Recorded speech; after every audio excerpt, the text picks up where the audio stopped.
சற்று முன் வெளியான முக்கிய அறிவிப்பின்படி வீடு தேடி வரும் ரேஷன் பொருட்கள் யாரெல்லாம் பெற முடியும் தெரியுமா? செய்தியை முழுமையாக கேட்கறதுக்கு முன்னாடி நம்ம சேனலை சப்ஸ்கிரைப் பண்ணலாம். சப்ஸ்கிரைப் பண்ணிக்கோங்க. மறக்காம பெல் பட்டனை கிளிக் பண்ணிக்கோங்க. அப்போ தான் நம்மளுடைய அப்டேட்டட் நியூஸ் உங்களுக்கு உடனுக்குடன் வந்து சேரும். ரேஷன் அட்டை என்பது மிக முக்கிய ஆவணமாக பார்க்கப்படும் நிலையில் ஒவ்வொருவரும் ரேஷன் அட்டையில் பெயர் வைத்திருப்பது அவசியம். எந்த ஒரு அரசு நலத்திட்டங்களையும் பெற வேண்டும் என்றால் ரேஷன் அட்டை கட்டாயம் வைத்திருக்க வேண்டும். ரேஷன் கார்டின் மூலம் மலிவு விலையில் மக்களுக்கு பொருட்கள் வழங்கப்பட்டு வருகின்றது.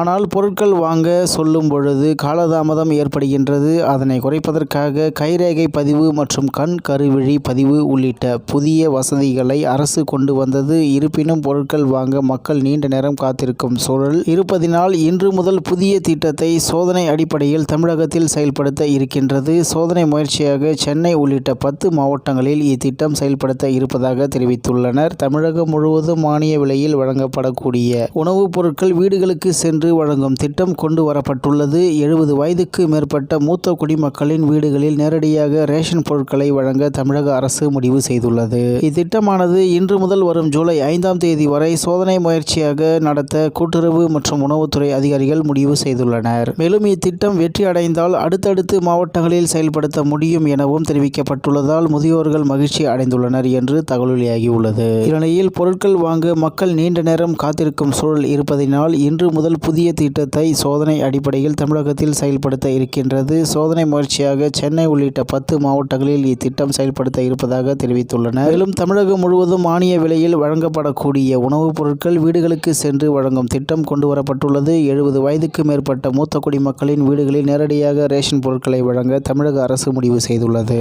இத்திட்டமானது இன்று முதல் வரும் ஜூலை 5ஆம் தேதி வரை சோதனை முயற்சியாக நடத்த கூட்டுறவு மற்றும் உணவுத்துறை அதிகாரிகள் முடிவு செய்துள்ளனர். இத்திட்டம் வெற்றி அடைந்தால் அடுத்தடுத்து மாவட்டங்களில் செயல்படுத்த முடியும் எனவும் தெரிவிக்கப்பட்டுள்ளதால் முதியோர்கள் மகிழ்ச்சி அடைந்துள்ளனர் என்று தகவல் வெளியாகியுள்ளது என்பது குறிப்பிடத்தக்கது. இத்துடன் இன்றைய முக்கிய செய்தி நிறைவு பெறுகிறது. மேலும் இதுபோன்ற செய்திகளை உடனுக்குடன் தெரிந்து கொள்ள ஆர்கே நியூஸ் தமிழ்நாடு சேனலுடன் இணைந்திருங்கள். நன்றி, வணக்கம்.